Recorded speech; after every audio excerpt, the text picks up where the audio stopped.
Oh, come on. Good afternoon. Okay, you're awake. This is a good thing. Well, welcome. I hope you're enjoying this show. I attend a lot of these events around the world, and I've got to say, from a mobility standpoint, this is one of the most impressive mobility events I've seen because everything is in one place, land, and the sea, and that's rarely. I've never seen that occur. Even at CES, it's scattered all over Las Vegas. Here, it's all in one place. So, congratulations to whoever put this together. I'm Chuck Martin. I'm the author of the new book, Flying Vehicles, The Emergence of Personal Air Travel, Flying Cars, and Air Taxis. It just came out a couple of weeks ago. And the relevance of this book is it's about the whole ecosystem of flying vehicles. And what's reflective of the book and the panel is also very reflective of the entire ecosystem. This is not about a flying car. It's not about a flying taxi. It's not about a vertiport. It's not about the weather. It's about everything that ties together. And it's a complex puzzle, and it's all coming together. We have a fabulous panel with us today of experts. We're going to go through this, and I'm going to have them each introduce themselves and explain what their business is. These are people from different parts of the world. So this is not just Abu Dhabi. This is really global. And I want to have them tell you what their business is, and then we'll tie it all together. So we'll start with Neo. Hi, everybody. I have a dream. Well, my dream is very simple. Everyone can fly. So what we do is we build FAA Part 103 compliant craft, or otherwise known as ultralight, where in the America and USA, you do not need a pilot license to fly. How cool is it, right? Right. So what we do is we are in the lifestyle and entertainment industry. Not flying taxi. We're just providing fun for everybody. And what are you wearing? Oh yeah, I just want to look cool. So when you are doing your testing the craft, then obviously you need to be the flight suit, fire protection, and that is my company flight suit. Well, if you come and fly with me, with certain hours, you get one. Thank you, Axel. So my name's Axel Radermacher. I'm co-founder and head of product at Odys Aviation. We're located in Long Beach, California, and we're really a second-wave VTOL company. So we obviously heard the leaders in this space this morning. Very interesting on their feedback on what they see in the industry. But we're really a different product that is adjacent to them. We're focused on longer distances, and we do this through a hybrid propulsion system. So yes, we do have electrified propulsion, we do have electric capability, but we do use an aviation turbine to take us longer distances. We have two products that our company is working on. The nearer term product is a cargo drone, 660 pounds takeoff weight, about 120 pounds payload, can go up to 250 miles with a roadmap of going up to 400 miles. Our second product, and the one we're really shaping the company around, is a 9-passenger VTOL aircraft that can go 750 miles. This can really connect cities. Yes, it can do Abu Dhabi to Dubai, but also can do Abu Dhabi to Jeddah, or LA to San Francisco, or Sydney to Melbourne. Some of the most highly traveled routes in the world, we can make that a VTOL experience, and we can make that experience far better for the passenger and then far more sustainable. It can go up to 200 miles all electrically, and it does use the turbine for the longer distances. So we can actually offset CO2 emissions on existing aviation routes today. Thank you. Great. Weiyao? Testing. Okay. Everybody hear me all right? Hi, my name is Weiyao. I am the co-founder and technical director at Flare Dynamics. Flare Dynamics is based out of Singapore. We have made 3 main business divisions. Essentially, we are a drone robotics company. The 3 main divisions include our advanced engineering division. Those geniuses in that division create the most cutting-edge technology. We have a drone services division called Drone Achieve. And lastly, we have our maintenance and consultancy division called Reliance. So at Flare Dynamics, right, we develop and deploy micro aerial robotics. And I stress on the micro, right? For us, it's all about miniaturization. It's about going smaller. And building smaller drones really unlocks certain environmental or maybe use cases that would allow you to both operate indoors and out. So that's really the space that we are in. Yep, thank you. Thank you. Don? Well, first off, Neo, if I buy one of your single-person aircraft, do I get a flight suit with it?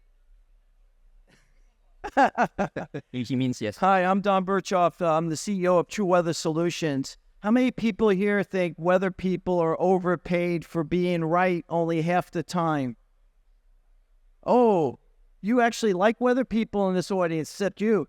No, weather is one of the most misunderstood aspects of aviation.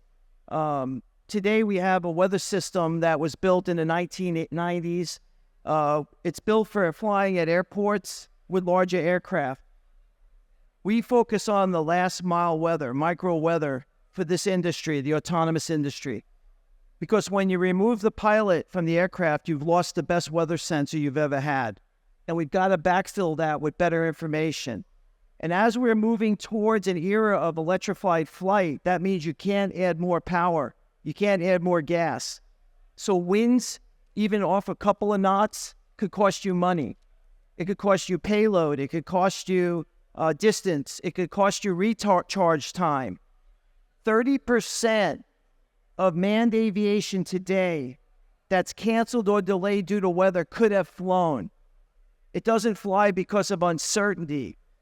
TruWeather is focusing on narrowing that uncertainty with infrastructure, better weather measurements, better analytics, and decision tools. And that's what TruWeather is doing, and that's why we're here in the UAE, because we are focused on making the UAE the best weather sensed, most weather resilient AAM corridor in the world. Thank you. So what we have here basically are flying vehicles for entertainment, flying vehicles for passengers, drones as a service, and weather as the hidden factor. I wonder if all of you, since you're dealing with different aspects of the market, if you talk about what your view of the public awareness of what's going on, because this is a lot of stuff. I mean, they may hear about air taxis, but this is beyond air taxis. Axel, what if you could talk about it? You've got a longer-term view. So I think the public as a whole doesn't really know what's going on. They see things bubble up on the headlines, but I don't think they know how big this change is going to be until they really start experiencing it. Obviously, drones have been going from hobby toys to now being actual value-adding services and really saving businesses a lot of money. We've been seeing this deploying more and more, but the average consumer is not seeing that benefit until they have a roof inspector come put a drone up over their house, and all of a sudden their inspection was far cheaper than it was and far safer than it was a couple years ago. So slowly with time, it's becoming more and more prevalent, and I think they'll start knowing how to respond and react and to accept this. So, Weiyao, I wonder if you could add to that, because you've got drones that you don't really deal with the public because they don't see it. You're dealing with like public utilities. And first of all, you should tell people what you do with this box thing, which is kind of wild. Right. So we have this drone in a box system called Coverage Go. So think of Coverage Go like the robotic vacuum cleaner that you have at home, right? So what does it actually do? You program it to clean your floors. It's going to undock from its charger. It's going to clean your floors for you. It's going to come back to the dock. It's going to clean itself. And it's going to repeat the mission the next day after that, and so on and so forth, all without you having to lift your finger, right? So I think the drones especially, we call them unmanned aerial vehicles, right?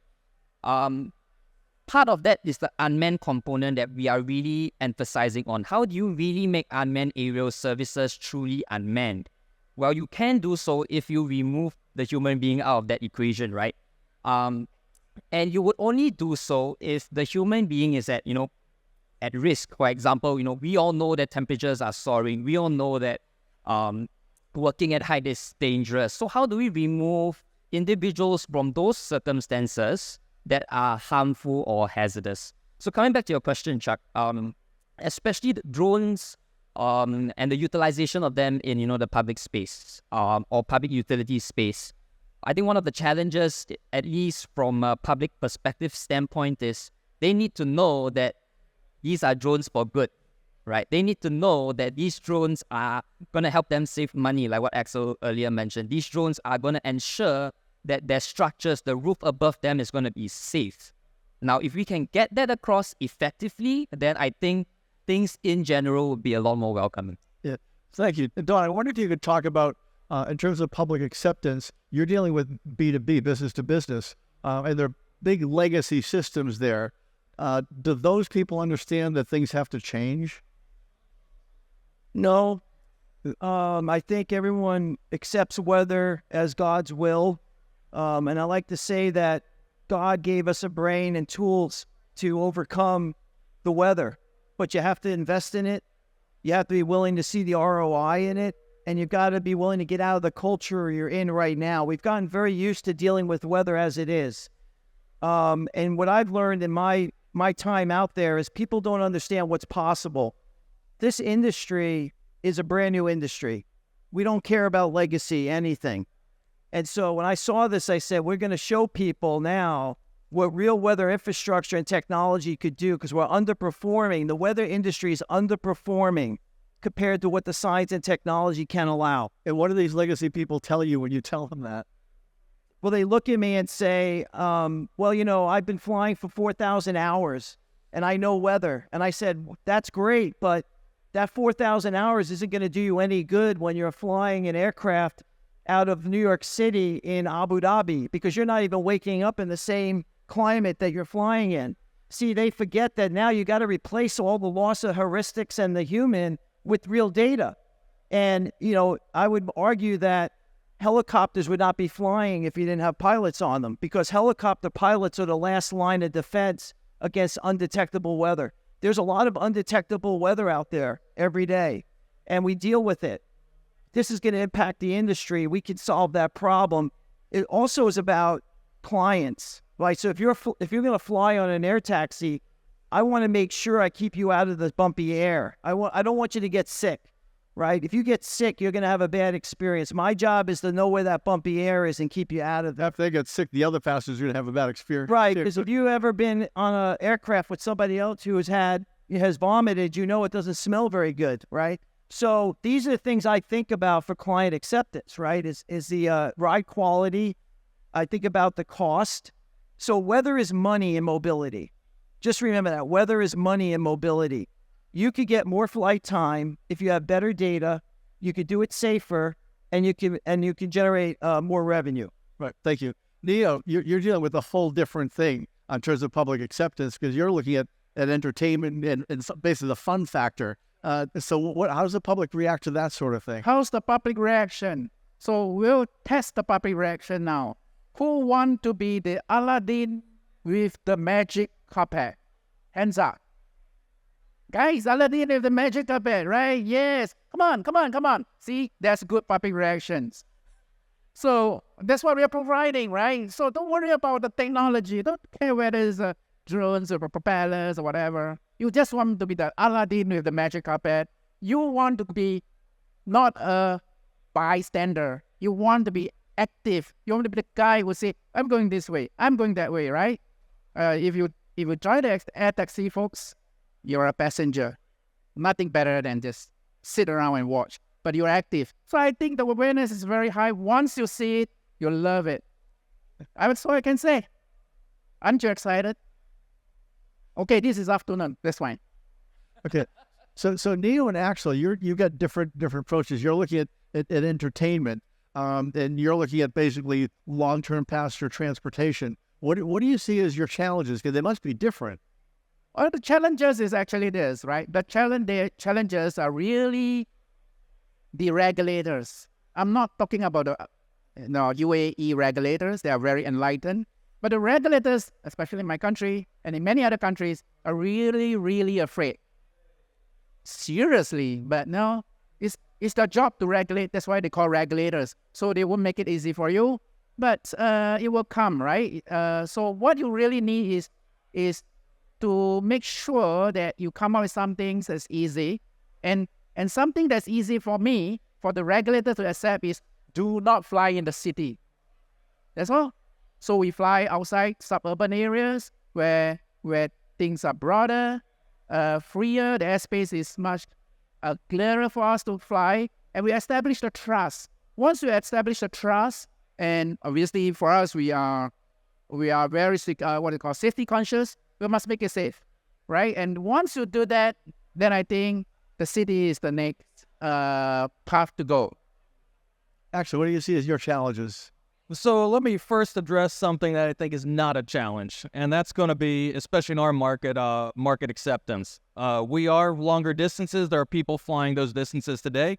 We're pressurized cabin. It is actually an aircraft that looks and feels like what they'd expect beginning. Would yours be pressurized? Yes, pressurized up to 30,000 feet, and so we can really go above some of the weather. So isn't that an airplane then? It is an airplane. It is an airplane, and it is a VTOL. It's a VTOL airplane. So, but we do have many hurdles in the way that we need to work through with the right partners. Regulations are not fully defined. No one has certified one of these aircraft yet. All of these have to be worked through, and there are pathways to get there, but it's going to take a lot of time. It's going to take a lot of work, and we're actually thankful that some of the leaders are blazing that trail for us. We'll gladly follow in their footsteps.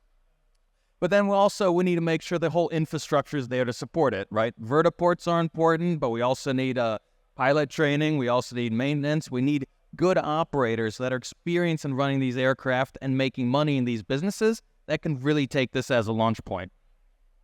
Right. And we're looking at the global nature of this, where like in your drone business, you're focused in Singapore. Your focus basically, you're in Singapore, but you want the product in the U.S. How does that play out for markets and for whether you're dealing with the whole world?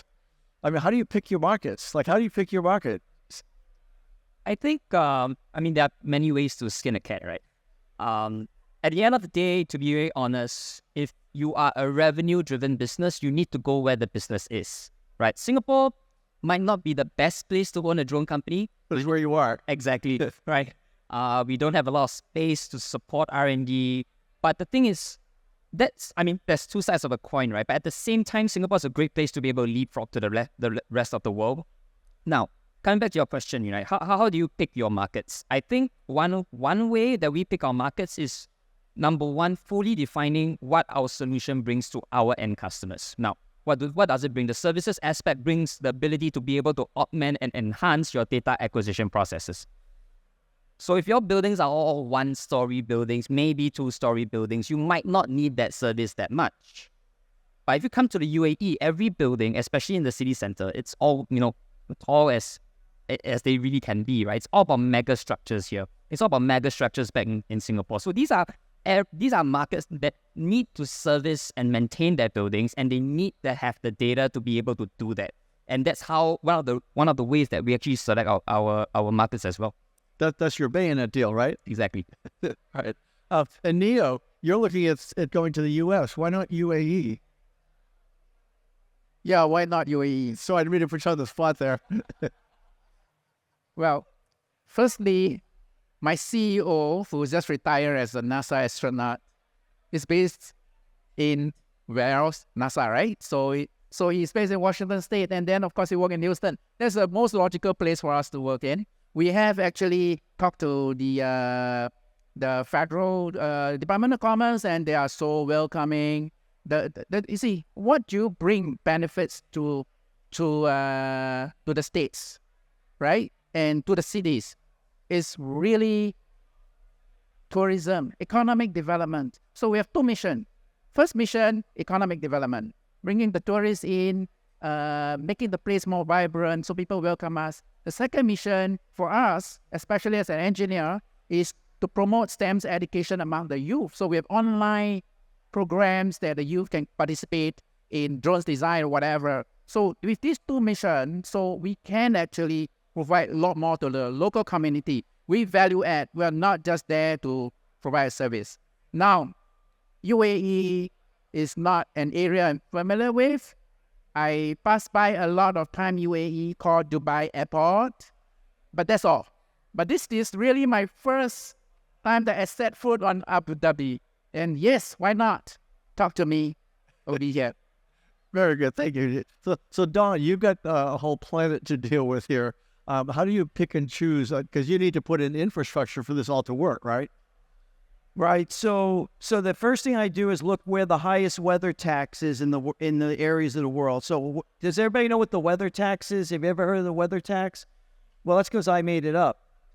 The weather tax is the price Mother Nature imposes upon your operation, whether it's real weather or perceived weather. Perceived weather happens when you cancel a mission that you could have flown because you thought the weather was going to be bad. So we go after the places with the highest weather tax because we could get you back 30% of the weather tax using our infrastructure and our capabilities. The second thing we look at is the location of the market acceptability and where the action is. So I'll give you an example. We have 3 projects with NASA right now where we're demonstrating urban weather sensing test beds. And we're showing the benefits of having infrastructure to see the winds. And by looking at the dirt and dust and backing out the wind data, we could see the winds in 3 dimensions around buildings. We could run a model and we could give you a prediction of what those winds are going to look like in areas today where we have no measurements. Dallas-Fort Worth is being aggressive about this. So we're actually going to deploy our first sensors in Dallas. I don't know if Janichi's here, one of my partners from Metro Weather. He has the wind LiDAR. Now I'm hoping I come to this area next. The third thing is you got to find adaptability of the new technology. I don't like working with folks that are legacy aviation and think, weather is just another piece of data. Weather is money. So we want to work with businesses that accept that and want to work with us so we could show you how you can increase your revenue. So I look for those different things, and then we focus on getting our infrastructure where the action is and demonstrating a 4-to-1 ROI for our customers. So what would be your top 3 or 4 countries in the next year or two, would you think? So definitely, the United States, we're in Dallas. We're going to be in Los Angeles. We're working with NASA. We'll be in some projects out in California with Whisk and Archer and some others. I think the next country I'm looking at is Brazil. Brazil's being very progressive right now. I work with their CAA. I've also worked to change the regulations for weather. We rewrote the weather standard for ASTM, and the FAA has adopted it. I want to get that adopted by other countries so that they could see the power of IoT weather and using that. So I'm hoping a country like UAE could be one of my next stepping stones, but we're also working in Sweden, Switzerland, Spain, and the UK. How do you go that broad? I mean, because that's basically almost looking at the entire world where you've got, for you, Neo, you can look at a market at a time. Yeah, but that's pretty broad. Well, I'm former Air Force, and I forecasted everywhere in the world, including Afghanistan. I was an Air Force base commander in Kyrgyzstan, and I know the weather globally, and I'm very comfortable working with different governments. I've worked with governments my whole career, and I'm ready to work with governments to figure out how to bring this weather innovation in. We have the system built. We have the technology built. Now it's a matter of plug and play. So one of the issues for the market is education, public awareness, which we talked about. Axel, I wonder if you could talk about how do you educate the market, like just one person at a time? What do you do to get them to buy into the idea?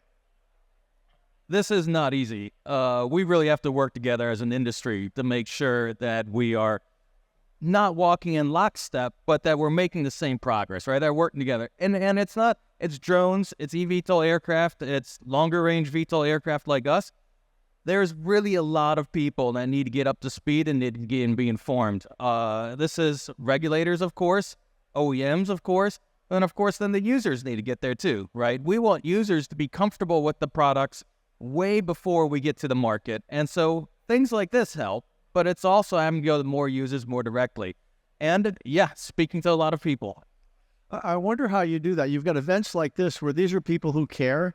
Like this thing is sold out. You got 8,000 people, but there are more than 8,000 people here. I mean, in the area. So everybody isn't following it. How do you get to everybody, or do you not ever get to everybody? I think we need to start strategically in the right markets, right? We mentioned the weather tax. There's probably a travel tax, or we know there's a travel tax, and we got to focus on those and get footholds in there. And when people get to feel the benefits, then they can become advocates for you also, right? One great example is there's an airline in our area called JSX. They're the hop-on, hop-off airline. They don't fly out of the main terminal. And one of their biggest advocates are their customers, right? And their service has rolled out with time. This is what it's going to be like, I think, for our industry also, right? They're traditional aviation. We're a new form of aviation. We got to make our customers our advocates, and we got to give them a great experience. So, Neo, I wonder if you and we could comment on that, because for you to educate the market, you just go to like a community, if you use it as tourism. Like, how do you approach that? So you don't have to have the whole market, though. It's just really just a group of people. Well, obviously, as a former practice professor in Harvard, it does help in education. Firstly, I think you need to know what value adds you bring. All right, so we are very clear. We bring value adds to economically, and we bring value adds to their educations and awareness. And obviously, if you target that and not worry about profit that much initially, bringing investment into the community welcomes you. I've spoken to more than 10 states. I attended Select USA. And the first thing is, we're going to bring investment to you. Wow, okay. We're going to educate your kids. Great. Now, when are you coming? That's all. Then when you ask the kids, they was like, hey guys, when can I fly? So it's really, I think it's not difficult. You just need to identify where's your value add. And once that is done, they will just welcome you. Thank you. So, you're dealing with utilities, basically. So you don't necessarily have to teach the public, do you? Or do you? Well, not really directly with the public, but at the end of the day, if the lights go out, who are the people involved, right? The stakeholders are the public. So we are part of that chain to ensure that the lights doesn't go out, right? And as long as we continue with that messaging, which is what we do, I think the public buy-in is going to constantly be there. It's just they need to better understand how these processes are in play. And more importantly, when we inspect these utilities, we are not infringing on privacy issues as well. So as long as we can maintain that status quo and have the buy-in of the public, I think it really isn't an issue, because at the end of the day, we are saving lives and we are reducing the dollar that's going to be rolled down to the end customer as well. So, thank you. So a year from now, we're sitting here having this conversation. We're talking about weather. Don, what will we talk about the status of weather a year from now in terms of deployment? In this area here or anywhere? Here. Well, we're having this discussion. Yeah, same discussion. So it's important because all weather is local, like politics. And so here in UAE, what's going to be the biggest challenges to drone, electrified vehicles, and airlift? It's going to be density altitude, right? Because aircraft, when you have high heat and high humidity, their lift is reduced. Because we have electrified aircraft, there's a limited amount of power.